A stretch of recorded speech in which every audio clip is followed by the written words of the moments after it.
Hello everyone. We are happy to be back with episode 4 of A Grande Education. And note, Grand has an E on the end because the Grand of Grande Prairie has an E on the end. Pretty cute, eh?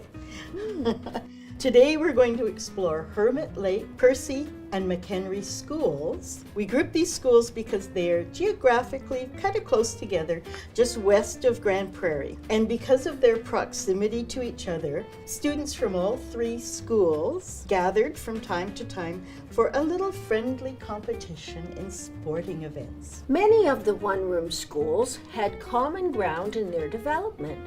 For example, these schools were easy to move or rebuild.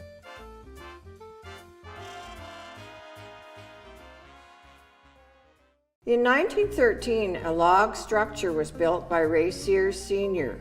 and B.T. Riley on Emerson's land just east of Pine Creek, on the north side of the Emerson Trail. The second school, also of log, was built a little further east on Southwest 1673-6, west of the 6th, the homestead of Tom Smith.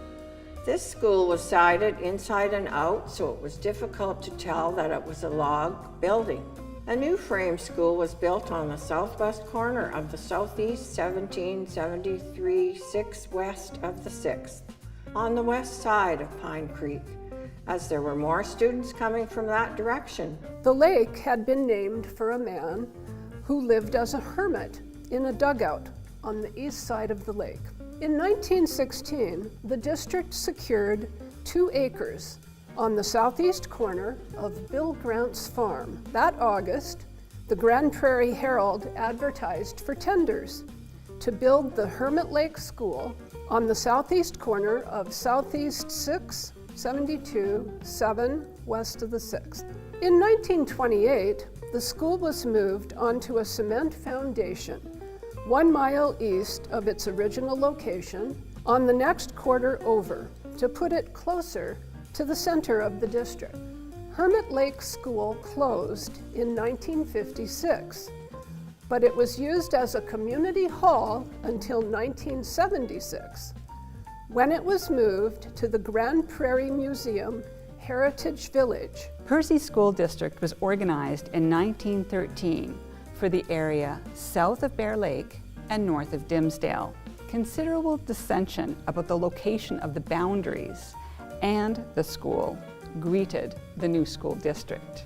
A letter to the editor following the first meeting fumed that settlers were disorganized rather than organized for the purpose of school building, and blamed the dissension on bachelors who were not too enthusiastic about setting up one of these newfangled school districts.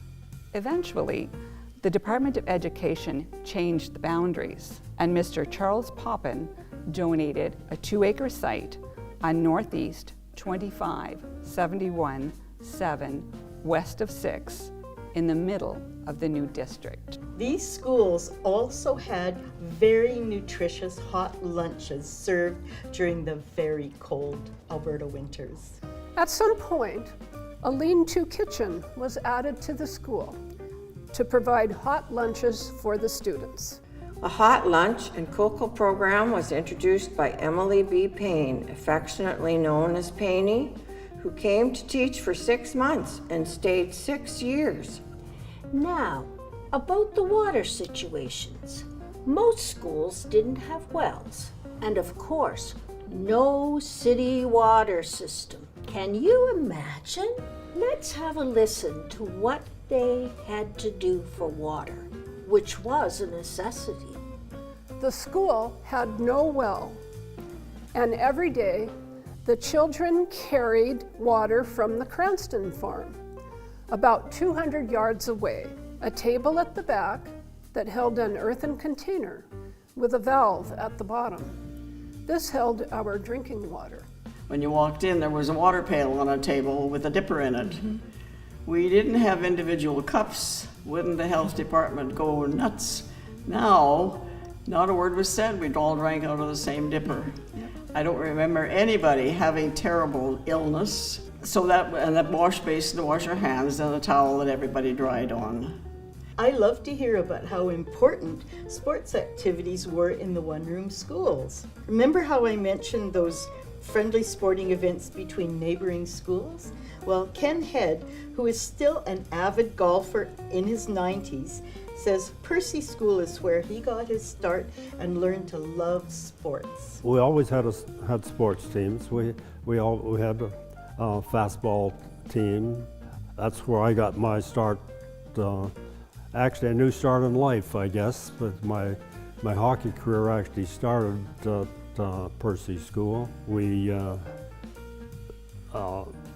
built an outdoor rink, and believe it or not, we flooded it with, we had a hand pump in the yard, with buckets of water. That's how we flooded our rink, and that's what really started my hockey career right back at Percy School. But in the summertime, our fastball teams on Friday afternoon, we might go to Flying Shot, or we might go over to Wapiti, or next weekend they would come to our school.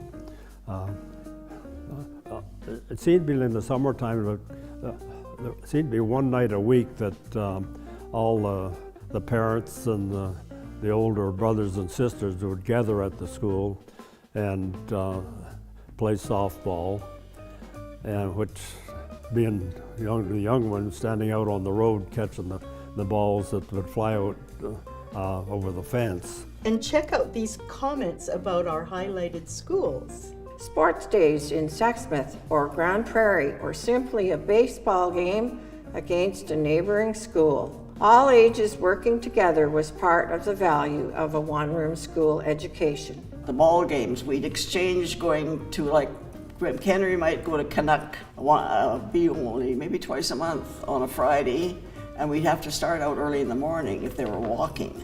We always got a ride. 2 or 3 vehicles would take us, but I remember Canuck kids walked over, that was 4 miles or more, and Equity used to walk over, and they'd come over, and they were I'm going to say it, whether they're listening or not, they were a tough bunch of kids, those Equity kids. they would beat us fair and square, and pretty well Canuck did too. They were strong players.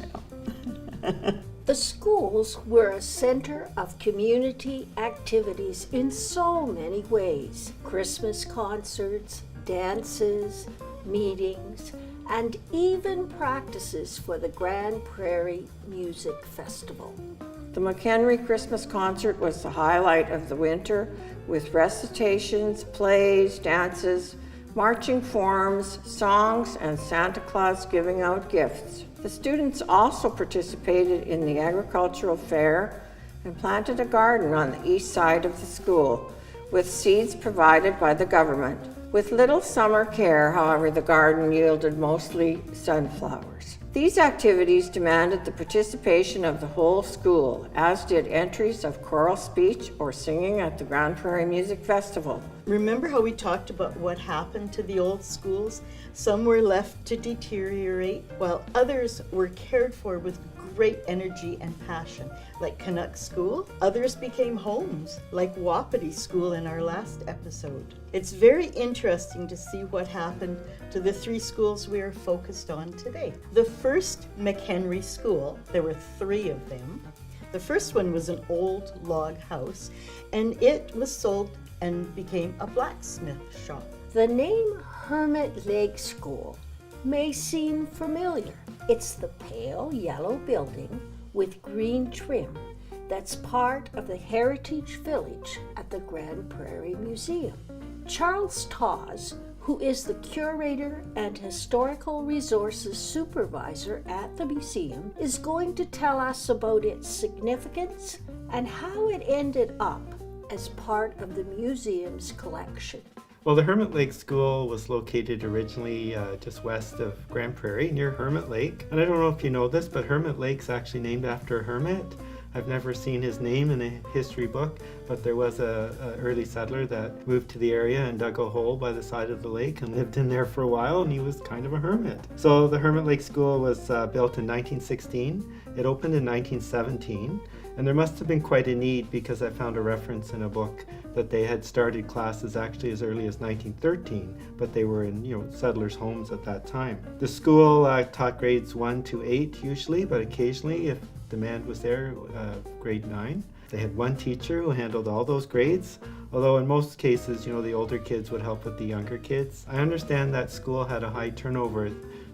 You see a lot of teachers' names. I think every year it seemed to have a new teacher, maybe because in those days it was a bit isolated, but we're not quite sure about that. In 1928, the school was moved. They decided it needed to be in a more central location for the district, so they moved it about a mile from its original site, and at that time they put a cement foundation under it, and one of the previous teachers had built a lean-to kitchen onto the side, and that was taken off and added to the front and turned into the front vestibule. Now, it's not the vestibule that's there now, but the one that's there now was inspired by the style of that one. So it has a bit of history to it. The school operated to 1956, and then it was still in good shape, so they continued to use it as a community hall right up into 1976, and then in 77 it was moved 10 miles to the Grande Prairie Museum. At that time, the museum were just in the initial stages of forming their heritage village, and the school was the third building in the village. So we had the McQueen Presbyterian Church was number 2, and the Tempest House, which had been the Cluskin Hill Post Office, was number 1. So this was quite a coup for the museum to get actually a one-room school, because that helps the museum to tell the story of the one-room school, which was a big part of the pioneer experience in this area. So it was a big day. It was an all-day affair when the school was opened in the village. It attracted 43 former students and 7 former teachers. It also attracted a lot of current school officials. And when you read the newspaper accounts, there was a very healthy dialogue between some participants advocating the return of the one-room school and the current educational officials extolling the virtues of the modern, larger schools.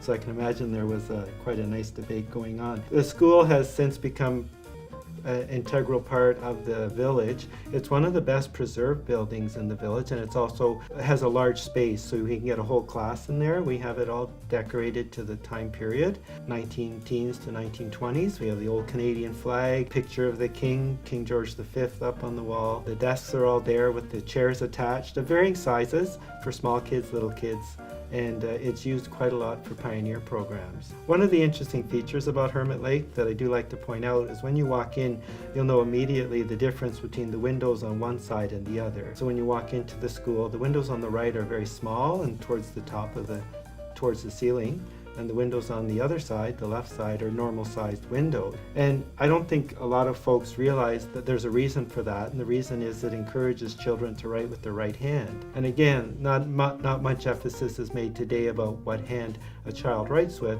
but back then it was seen as proper to write with your right hand, even if you were left-handed, so they would try to encourage that. And the schoolhouse is still there. Recently, we did quite a lot of work in the tens of thousands of dollars to restore the foundation of the school. It had started to rot. There was a recommendation that it be demolished, and we spent the extra money to make sure it wasn't demolished, but that work's all been done, so that school is good for another 100 years.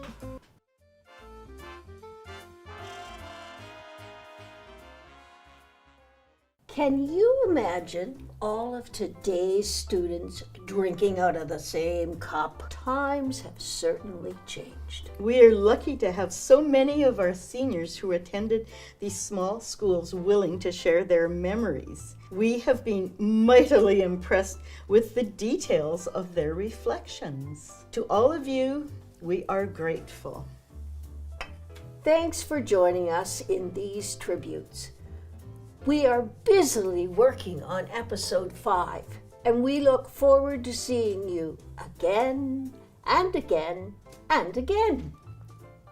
We acknowledge that we live and film on Treaty 8 territory, the ancestral and present-day home to many diverse First Nations, Métis, and Inuit people. We are grateful to work, live, and learn on the traditional territory of Duncan First Nation, Horse Lake First Nation, and Sturgeon Lake Cree Nation, who are the original caretakers of this land. We acknowledge the history of this land, and we are thankful for the opportunity to walk together in friendship, where we will encourage and promote positive change for present and future generations. That is a very special and meaningful statement for us and for our project.